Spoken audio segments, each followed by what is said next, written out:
Olá, meu nome é Marcos César. Hoje eu vim trazer para vocês um tema até polêmico. Não gosto muito, mas hoje o tema é bem polêmico. E o título do nosso bate-papo do dia de hoje será Tiradentes, farsa ou herói? E para começarmos, meus irmãos, eu vou primeiro falar sobre a biografia de Joaquim José da Silva Xavier, vulgo Tiradentes. Ele nasceu em 1746 e faleceu em 1792. Foi líder da Inconfidência Mineira, primeiro movimento de tentativa de libertação colonial do Brasil. Ganhou a vida de diferentes maneiras. Além de militar do posto de alferes, foi tropeiro, minerador, comerciante e se dedicou também às práticas farmacêuticas e ao exercício da profissão de dentista, que lhe rendeu o apelido de Tiradentes. Tiradentes nasceu no sítio de Pombal, distrito de São João del Rei, hoje Tiradentes, na capitania de Minas Gerais, no dia 12 de novembro de 1746.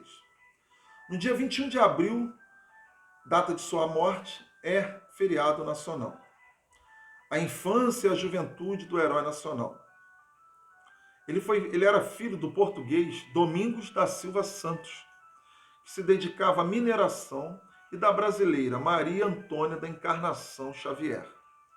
Foi o quarto filho entre 7 irmãos. Com 9 anos, Joaquim José ficou órfão de mãe e aos 11 perdeu o pai. Sob o apelido de Tiradentes, ele foi criado pelo padrinho, depois da morte dos pais, obviamente, o cirurgião Sebastião Ferreira Leite, que era especialista em arrancar dentes.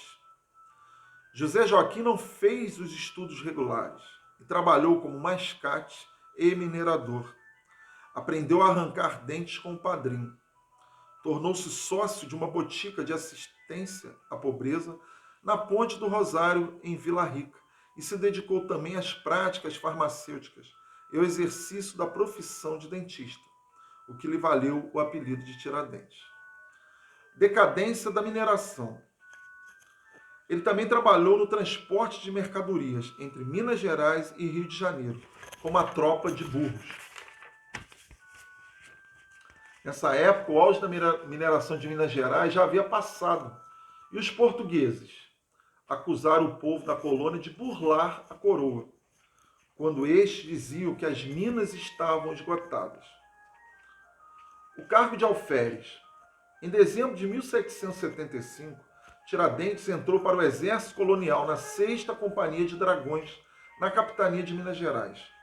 Como era descendente de português, teve o privilégio de ingressar nas armas já como oficial, sem passar pelos postos subalternos. Pelo que eu pude ler, meus irmãos, esse posto de alferes seria como se fosse um tenente. Tornou-se alferes em 1781. Foi nomeado comandante da patrulha do Caminho Novo, que ligava Minas Gerais ao Rio de Janeiro, por onde passava por toda a produção de ouro e diamantes, com destino ao porto, rumo a Portugal. A cobrança do reino. Tiradentes começou a sentir pressão do reino. Portugal exigia que grandes recursos humanos fossem aplicados exclusivamente na mineração, proibindo o estabelecimento de engenhos na região de Minas e punindo todos os contrabandistas. Não só os mineiros, mas toda a população era obrigada a pagar elevados impostos, o que promovia um descontentamento geral. Primeiras ideias de rebelião. Em 1787, Tiradentes pediu licença da cavalaria e seguiu para o Rio de Janeiro, onde foi tentar vida nova. Elaborou projetos para construir armazém no cais, para proteção e guarda das mercadorias, e projetou a canalização dos rios Andaraí e Maracanã para a melhoria do estabelecimento de água da cidade e aguardava a liberação do financiamento. Tiradentes permaneceu 1 ano na capital. Nessa época, já pregava a liberdade da colônia. Em setembro de 1788, procurou o filho do capitão-mor da Vila Rica, José Álvares Maciel, que chegara recentemente da Europa e também alimentava os sonhos de independência. A organização dos conspiradores.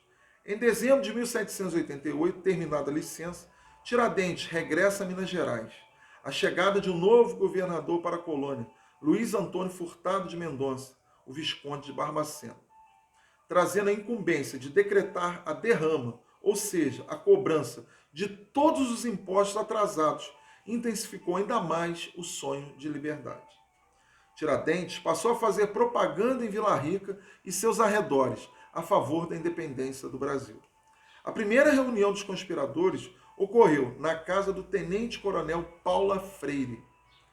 E eles uniram-se ao padre Carlos Correia de Toledo e Melo, vigário de São João del Rei, homem rico e influente, e pessoas de certa projeção social, como Cláudio Manuel da Costa, poeta e antigo secretário de governo, Tomás Antônio Gonzaga, poeta e ex-ouvidor da comarca, e Inácio José de Alvarenga Peixoto, minerador. Os planos para tomar o poder. A Inconfidência Mineira, como ficou conhecida a rebelião, já que os revoltosos estavam negando fidelidade à coroa portuguesa, foi planejado. Um projeto de constituição chegou a ser efetivamente redigido. A nova capital sugerida pelos Inconfidentes deveria ser São João del Rei. Tiradentes propõe que a bandeira da nova república seja um triângulo vermelho com fundo branco, simbolizando a Santíssima Trindade. Alvarenga sugere a inscrição tomada ao poeta latino Virgílio, libertas quae sera tamen, liberdade ainda que tardia. Só para ilustrar, meus irmãos, seria essa a bandeira proposta por eles. O delator e a procura de Tiradentes. No dia 15 de março de 1789, o coronel Silvério dos Reis, fazendeiro e minerador, introduzido no movimento, delata a conspiração em troca do perdão para suas dívidas. Nessa época, Tiradentes encontrava-se no Rio de Janeiro, em busca de conquistar novos adeptos à causa revolucionária. No dia 1º de maio, Silvério chega ao Rio em busca de Tiradentes. A prisão de Tiradentes. No dia 10 de maio de 1789, na casa de Domingos Fernandes da Cruz, onde Tiradentes se encontrava, foi cercada e Tiradentes preso. Dias depois, em Vila Rica, os seus companheiros também foram detidos. Iniciou-se a investigação e o processo dos acusados. No dia 4 de julho, Cláudio Manuel da Costa foi encontrado enforcado na cela. A condenação de Tiradentes. No dia 22 de maio, na primeira audiência da devassa, Tiradentes é interrogado. No dia 18 de janeiro de 1790, diante do quarto interrogatório, Tiradentes confessa a conspiração e assume toda a responsabilidade, como comprova as atas do processo. No dia 19 de abril de 1792, os Inconfidentes receberam as suas penas, 11 condenações à morte, 5 a degredo perpétuo e várias condenações à prisão. Todos perderam os seus bens. A morte de Tiradentes. No dia 20 de abril, a rainha Dona Maria I concede a comutação de pena de enforcamento a todos os indicados, exceto a Tiradentes. Tiradentes foi enforcado no Largo da Lampadosa, no Rio de Janeiro, no dia 21 de abril de 1792. O seu corpo foi esquartejado, a sua cabeça exposta em Vila Rica e os seus membros espalhados em postes no caminho entre Minas e Rio de Janeiro. Meus irmãos, isso que eu acabei de relatar aqui, de ler para vocês, é a biografia que vocês encontram sobre Joaquim José da Silva Xavier, vulgo Tiradentes. Nas minhas pesquisas, eu fui procurando e encontrei um trabalho de um historiador e grafólogo carioca, Marcos Correia, meu xará, cujo estudo foi publicado na revista Unicamp. Tá? E essa matéria maravilhosa também vai deixar um outro parâmetro, uma outra diretriz para os nossos pensamentos. para as nossas análises. De repente, algum irmão vai ter oportunidade de se aprofundar ainda mais nesse assunto. E ele começa aqui esse trabalho, segundo o texto aqui, dizendo o seguinte: pode-se enganar a todos por algum tempo, pode-se enganar alguns por todo o tempo, mas não se pode enganar a todos todo o tempo. Abraham Lincoln. Este podia ser mais um dos inúmeros artigos que reiteram que o falso mito Tiradentes nunca foi enforcado e esquartejado, cujos links colocamos ao final deste texto, não fosse definitivamente o trabalho de muitos estudiosos, cujas vozes ou apenas representam como forma de honrar a verdade, juramento que fazemos todos nós, jornalistas, na colação do grau da faculdade, embora muitos jurem falso, como temos visto ao longo da história do jornalismo. A história oculta do maçom Tiradentes. Historiador afirma que Tiradentes não morreu enforcado na Inconfidência Mineira. O historiador carioca Marcos Correio, há 4 décadas, vem procurando comprovar a suspeita de que Tiradentes não morreu enforcado em 21 de abril de 1792. A desconfiança se deu em Lisboa, em 1969, quando o pesquisador encontrou as fotocópias de listas de presença na Galeria da Assembleia Nacional Francesa, em 1793. Lá estava a assinatura de José Bonifácio de Andrade e Silva, que era objeto de suas pesquisas naquela época. Junto à assinatura dele, também aparecia de um Antônio Xavier da Silva. Correia se formara em grafotecnia e, por acaso, tinha estudado muito a assinatura de Tiradentes. Com auxílio do amigo português, professor Rodrigues Lapa, Correia confrontou as assinaturas de Antônio e Joaquim José. A semelhança era impressionante. A partir dali, começou a sua busca da verdade sobre Tiradentes, que ele esperava ver publicado em livro em breve. Tiradentes e a maçonaria. Tiradentes, maçonaria e a Inconfidência Mineira, como eram simples alferes, como eu disse anteriormente, a patente igual a de um tenente, não lideraria coronéis, brigadeiros, padres e desembargadores, que eram os verdadeiros líderes do movimento. Semi-alfabetizado, é muito provável que nunca esteve plenamente a par de todos os planos e objetivos do movimento.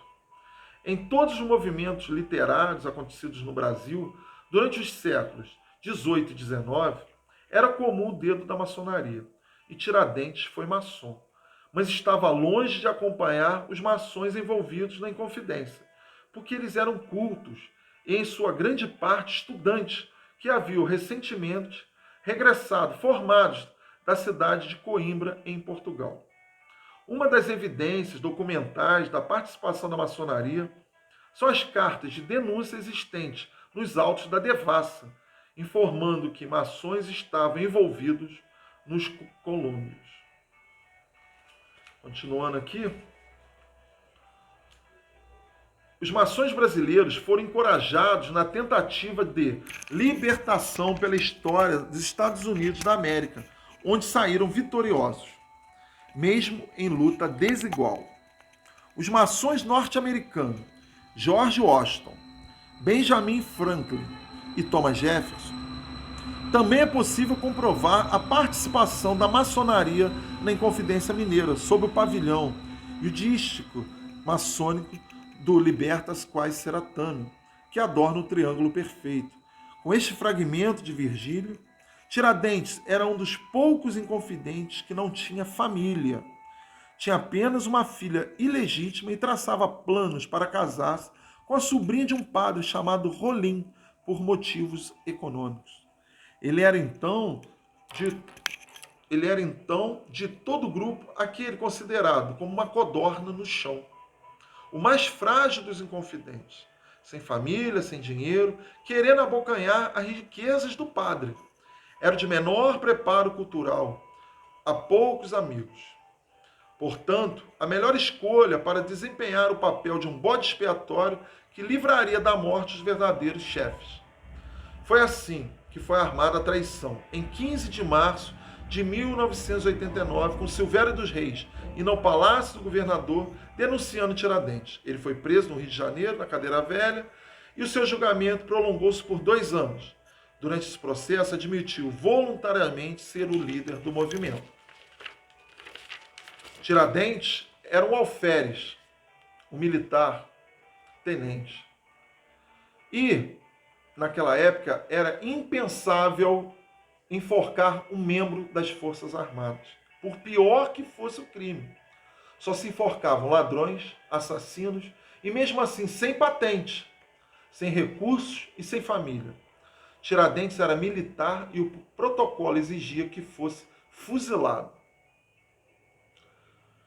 Continuando, Tiradentes foi iniciado na maçonaria pelo poeta e juiz Cruz e Silva, amigo de vários inconfidentes. Tiradentes teria salvado a vida de Cruz e Silva, não se sabe em quais circunstâncias. Chamado em confidência para separar Minas Gerais de Portugal e do Brasil, inspirado na Revolução Francesa, todos foram perdoados pela coroa portuguesa, porque Dona Maria I, a piedosa, não gostava de guilhotinas, forcas ou fuzilamentos, visto que muitas de suas tias e primas foram vítimas da Revolução Francesa. O perdão de Tiradentes saiu no dia seguinte, a farsa do enforcamento por coincidência, e foi lido publicamente. O estudo mais acurado do caso, aliás, deve passar pela pesquisa sobre a influência da maçonaria no Brasil, sobretudo em Minas Gerais até o Rio de Janeiro, nos séculos XVIII e XIX. Tiradentes foi julgado e permaneceu na prisão até o dia que recebeu a notícia do seu perdão. Entretanto, foi montada uma farsa, um auto que teve como coadjuvante o ladrão Isidro de Gouveia, que já iria morrer na forca, mas tomou seu lugar com a promessa de que sua família receberia uma pensão. As testemunhas ouvidas, à época, não reconheceram a figura de Tiradentes como condenado que subia o pátibulo, tanto pela idade que aparentava quanto sua altura. Nem mesmo sua amante, que deveria ser a que mais intimidade tinha com ele, chegou a reconhecê-lo, embora estivesse sempre próximo. Esses relatos constam das reportagens de Hipólito da Silva, Hipólito da Costa e de Martim Francisco de Andrada. Continuando, meus irmãos, o corpo do ladrão foi esquartejado e os pedaços espalhados pela estrada de Vila Rica, Minas Gerais, cidade onde o movimento se desenvolveu. A cabeça não foi encontrada, uma vez que sumiram com ela, para não ser descoberta a farsa. Porque a cabeça de Tiradentes, como todos sabem, ela foi pendurada no alto, numa gaiola, num poste. E ela sumiu, foi roubada na noite em que ela foi posta lá em cima.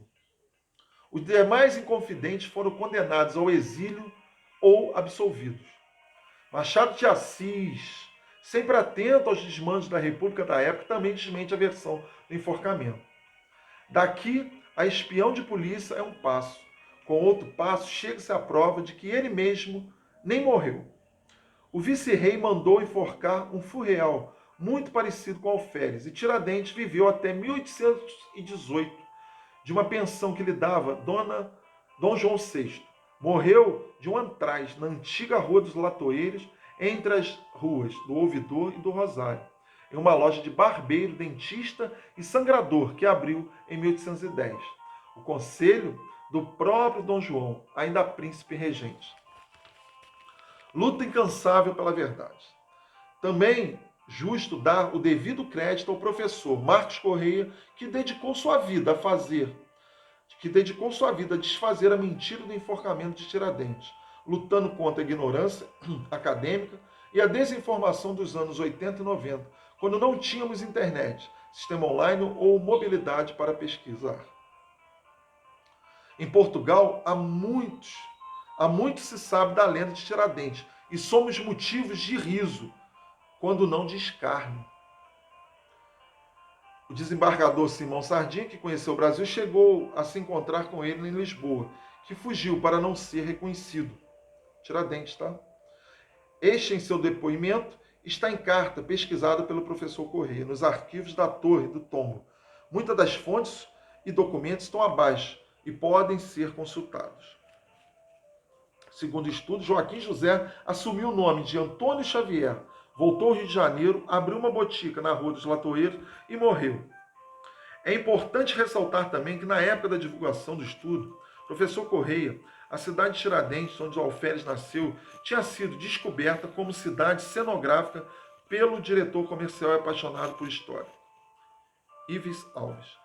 Com sua influência, ajudou na reurbanização da cidade e restauração dos prédios históricos, resgatando também o mito. Continuando, meus irmãos, ele fala aqui sobre lenda eminente. Qualquer um com o mínimo de raciocínio, preste bem atenção, compreende a falácia em que caímos. Em 1893, os republicanos encomendaram a Pedro Américo um quadro de Tiradentes esquartejado, barbudo, semelhante a Jesus Cristo. A madeira da forca se assemelha à cruz, que está pleonástica e estrategicamente colocada ao lado da cabeça decepada. A história da delação é semelhante à de Judas, agora representado por Silvério dos Reis, que, aliás, também se enforcou. Sem contar os inconfidentes, a narrativa dos encontros conspiratórios que mais parecem ceias com os discípulos. Todas as imagens foram pensadas para você ser pensante e inteligente, cair no conto do vigário. Fica aí a questão. Por que ainda comemoramos esse dia de Tiradentes? Por que até escolheram esse dia para divulgar a morte do presidente Tancredo Neves?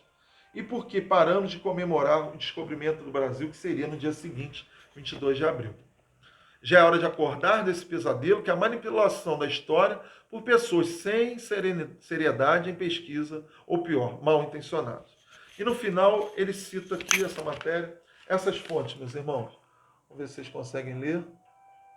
Tá? Autos da Devassa, da Inconfidência Mineira, Machado de Assis e Tiradentes era maçom? Espero, meus irmãos, que tenham gostado deste bate-papo, esse tema polêmico, né? A história que todos conhecem e a história desconhecida. Herói ou farsa? Obrigado.